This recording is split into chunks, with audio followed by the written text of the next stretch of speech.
I'm Chief Patrol John Shell.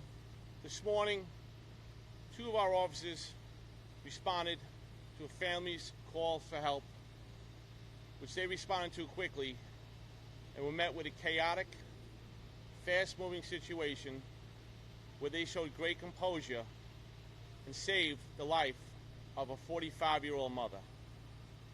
At approximately 11:15 this morning, two uniformed officers from the 52nd Precinct here in Bedford Park responded to 2865 Crescent Avenue, 13th floor, apartment G. As they entered that floor, they were met by a family member who was the caller of 911. And as they were approaching the door, a female 19 came screaming out of the apartment with apparent slice wound to her facial area. When the cops entered the apartment, they observed in a very small confined space a subject holding his mother in a front headlock with a large carving knife to her throat, and she was clearly injured and bleeding from her area. Our officers gave numerous commands to drop the knife.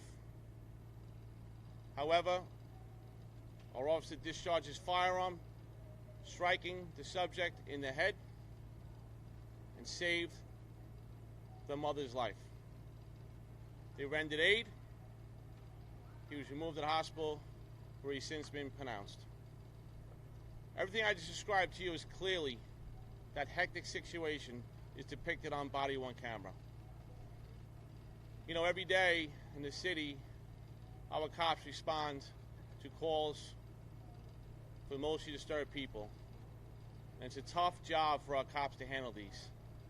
And they always look for the best outcome for the family and for the emotionally disturbed person. Today was a complete tragedy during this holiday season.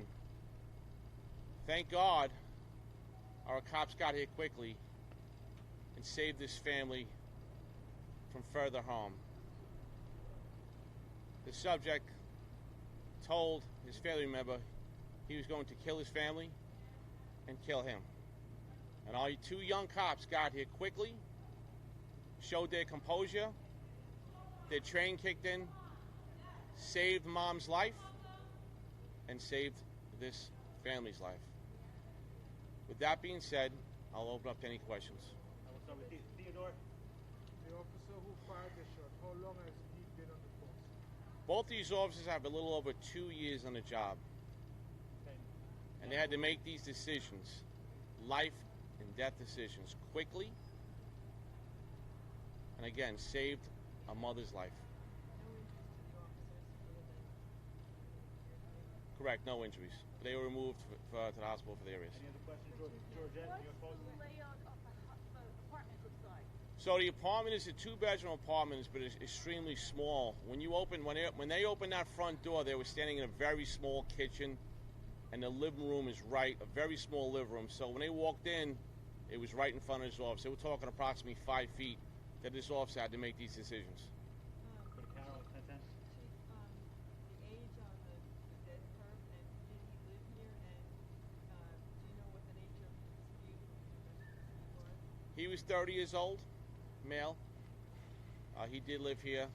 And as far as what triggered this, we don't know exactly what triggered it, so I don't want to speculate. So we got time for one or two more.